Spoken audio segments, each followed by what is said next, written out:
Welcome to the Daily Coffee Pro by Map It Forward, friends. I know you were expecting an episode between myself and Carlos de la Torre, the first of our 6-part series with Carlos. That was supposed to start today. However, given the situation of the invasion of Ukraine by Russia, I thought it would be important for us to have a discussion about what could be the ramifications for all of us in the short to medium term as the world's economy gets rocked and supply chains are rocked. I thought it was important for us to put that on the table and have a chat. Let's do it. This podcast is brought to you by Map It Forward's new Patreon community, the Global Coffee Think Tank. Check the show notes or head to patreon.com/Map It Forward to find out how you can become a member today. Before I dive in, I just want to say that what has happened with Russia invading Ukraine is devastating, and my heart goes out to the Ukrainian people.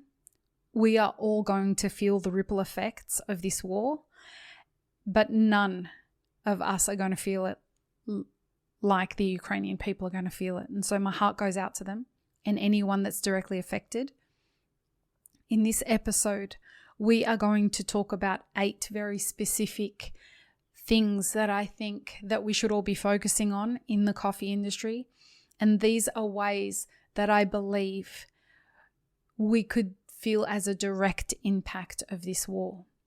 Number 1 of those 8 things is the sanctions that are being imposed on Russia.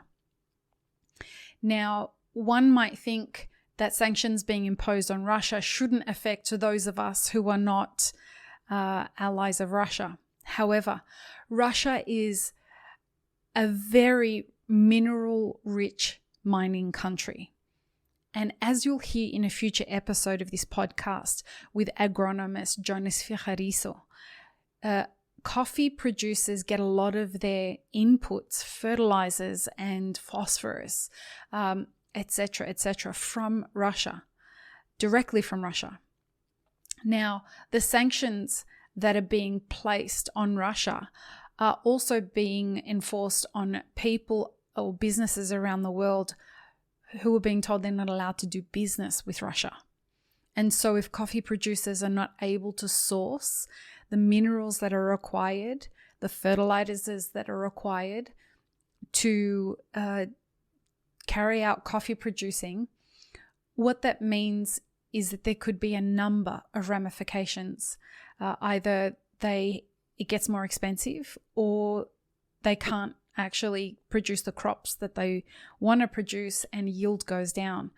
All of those things, if the inputs go up or yield goes down, all of that is going to drive inflation up. So it is likely that coffee will get more expensive. That's not what any of us want to hear. It would be great if the coffee was getting more expensive because the producers were getting paid more, but it's just that the cost of running their business is getting more expensive, so they're going to have to charge more for it. So this is a real concern. And that's one example of how the sanctions are going to affect our industry. So the next one is that we are likely to see further logistical constraints on our supply chain.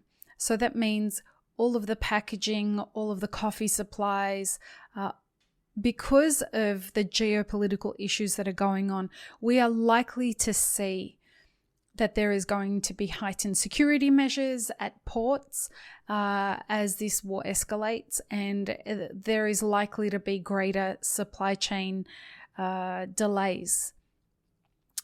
And just while we're on this, I do want to harp on something for a minute.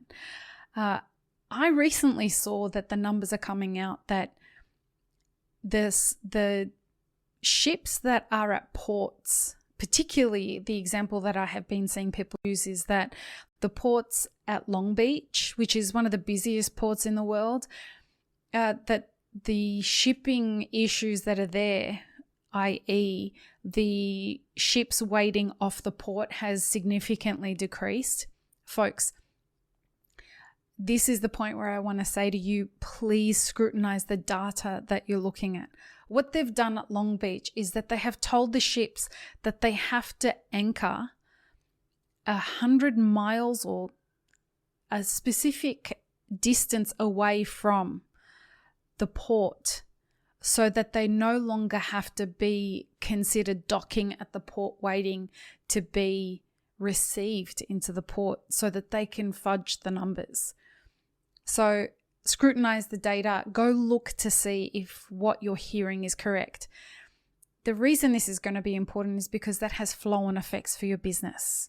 So if you're expecting that, these shipping things are kind of chilling out and there's no big deal and the logistics crisis is over, and you make decisions based on that, and it's not correct, you could be in for some serious flow-on effects into your business.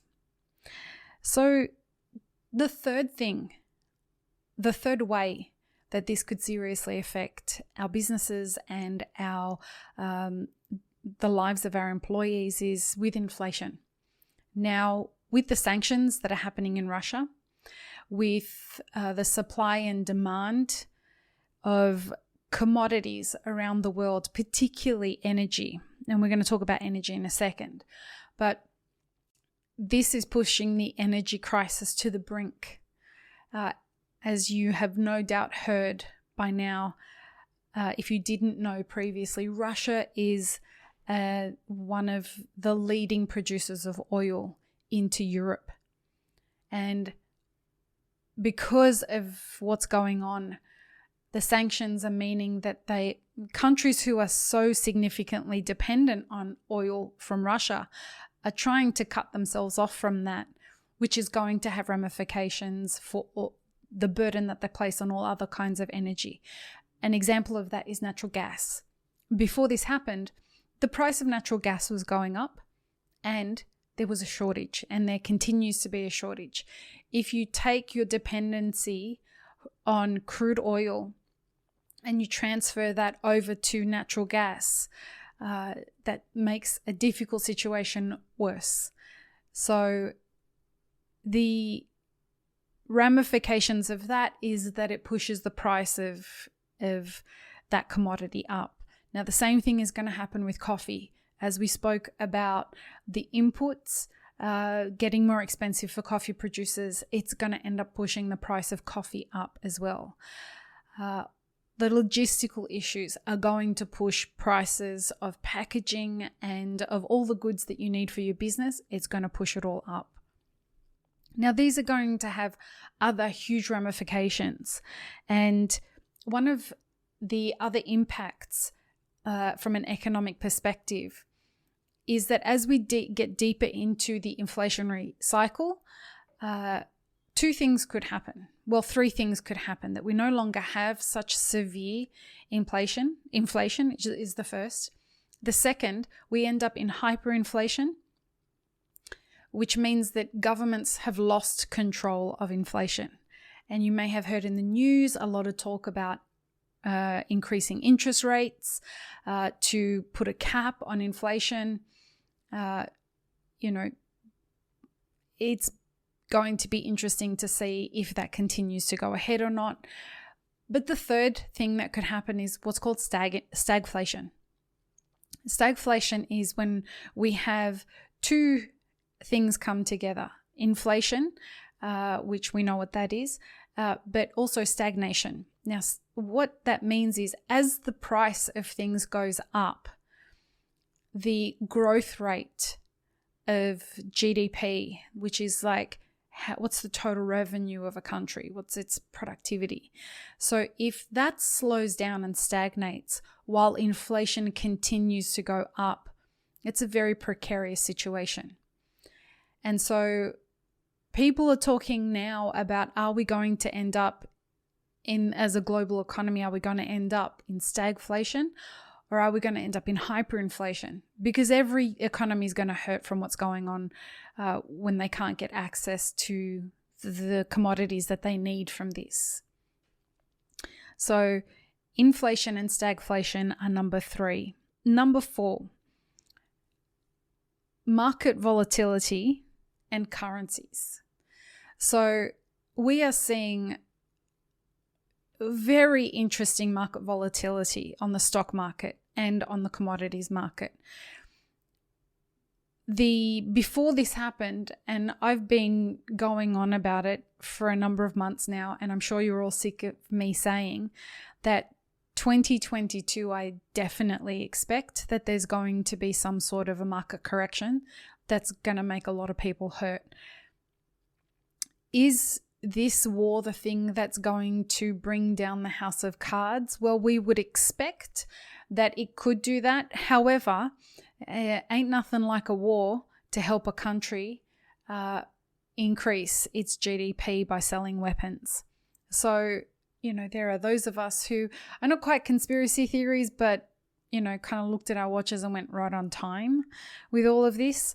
But what we have seen is that the commodity markets are going up and then down and then up and then down. And then you've got the stock markets crashing and then jumping back up to record highs. So everything's being erratic. Nothing's acting like one would anticipate. And this is what we call volatility. And so the volatility that's in this market, as people try to figure out how they can game the system or how they can prepare for potential currency collapses, which may be coming, how they can hedge against that, how they can protect themselves against that, is going to be really important to keep an eye on. And if you don't understand any of this stuff, I didn't understand any of this stuff 3 years ago. And I just started making it my business to go and do like basics in economic YouTube playlists, and then watch them 2 or 3 times and go and learn from other people and surround myself with the language. And I didn't understand it for a long time, but you start to get it. This is a really important time to start getting yourself literate on what some of these things are, so that you understand what the S&P 500 is and what the Russell 3000 is and why that actually does affect you. And I used to be one of these people who would think, well, fuck it, why do I need to understand what this S&P 500 is and why the Russell 3000 matters? And I don't own a house, so why do I care what's happening with the housing market? All of this, now that I do understand it on a very basic level, I am kicking myself because I didn't learn it earlier, because it has very real ramifications for the way that we make decisions. So that's the 4th one. The 5th one, energy prices are going to go up all over the world.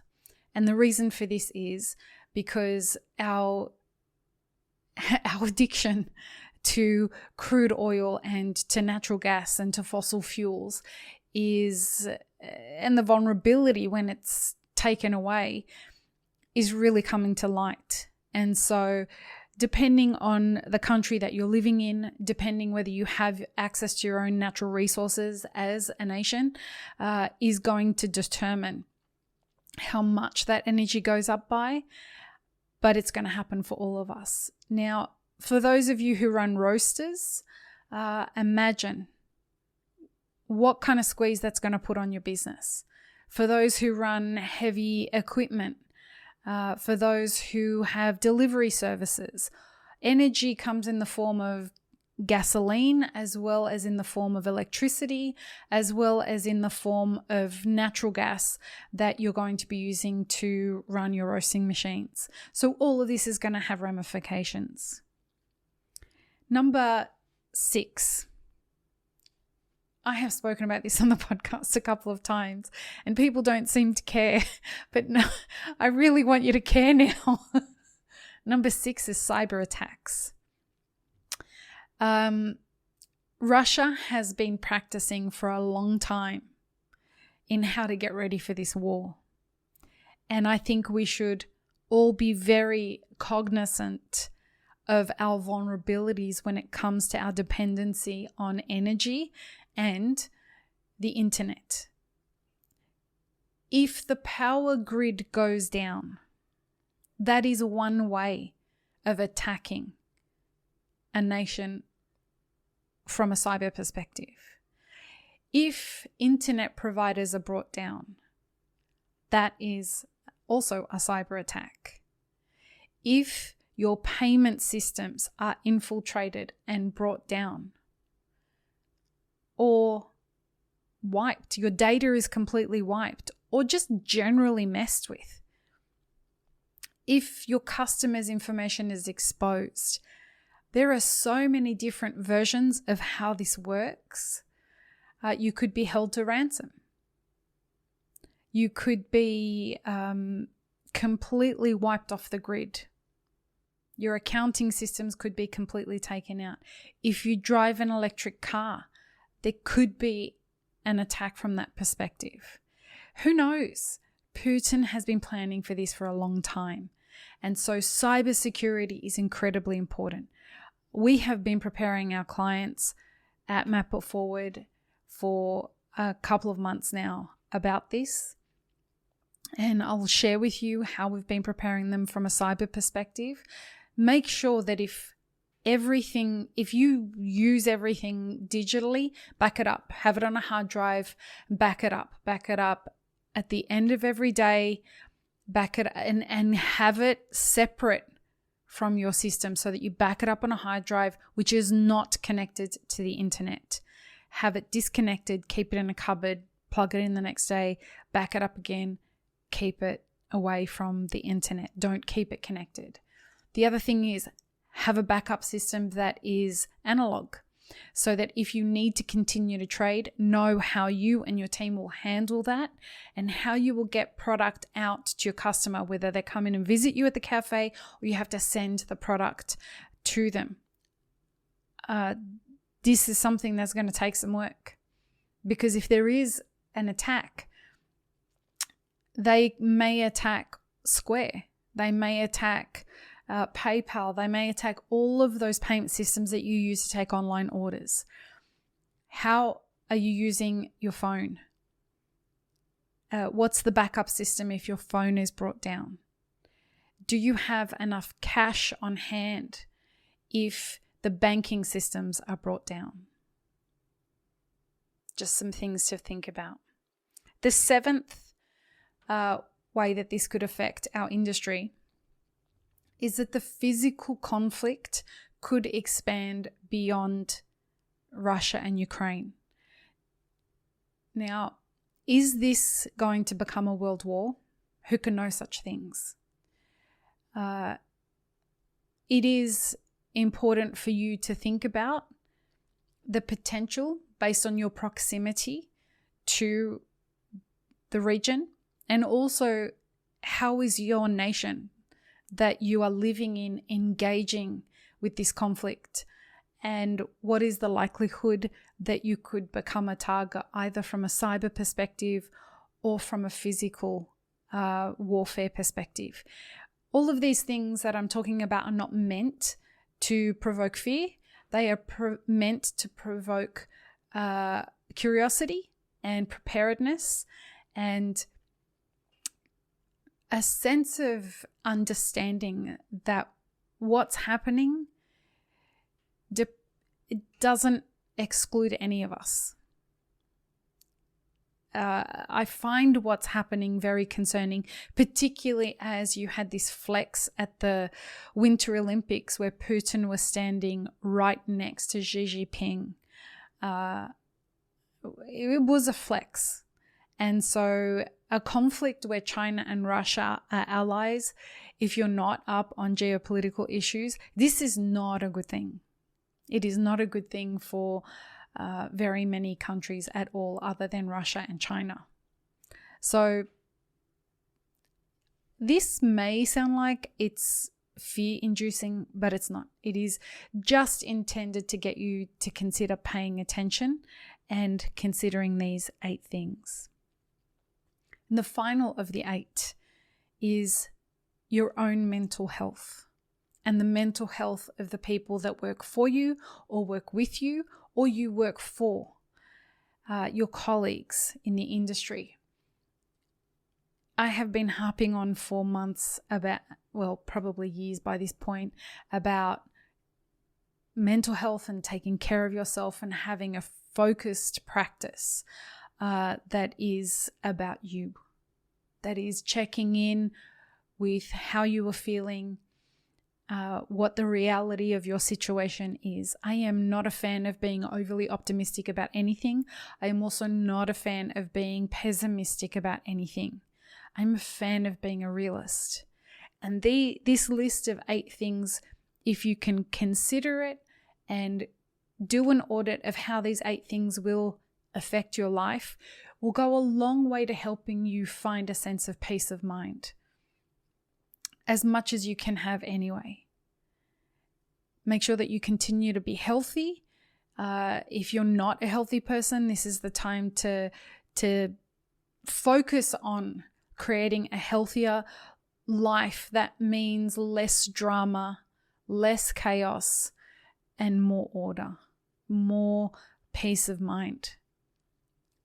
Because folks, I am convinced that we have some challenging times ahead. And with that, I want to tell you something. I sign every episode of this podcast off with peace, love, and peanut butter. I've never thought to tell you why I say peace, love, and peanut butter. Peanut butter is a code word. When I set off to start my very first hard journey and my first real serious endeavor as an entrepreneur, I found myself broke in another country and seriously scared. And I had no idea what I was doing, trying to do this epic thing. This was about 15 years ago. I had 2 weeks left in the country that I was in. I was living in Los Angeles at the time, and I only had $36 left to my name, and I had to eat on $36 for the next 2 weeks. The only thing I could afford was peanut butter and bread. And so I knew that that would buy me enough food to last for the 2 weeks. And peanut butter became a sense of safety for me. And so now, back then, even in all of my music career, I would sign everything off as peace, love, and peanut butter, because it was the way that I would say and wish people peace, love, and safety. And at the time that we are going through now, I don't have a deeper wish for you that I could possibly bestow than peace, love, and safety. Because I legitimately think that all of our sense of safety is in the process of being rocked to its core. And so I do want to sincerely sign off this episode and say to you, peace, love, and peanut butter. Have an amazing rest of your day. Thanks, friends. If you enjoyed this video, here's what you should check out next. Consider supporting Map It Forward on Patreon, and be sure to subscribe and hit the notification bell before you leave.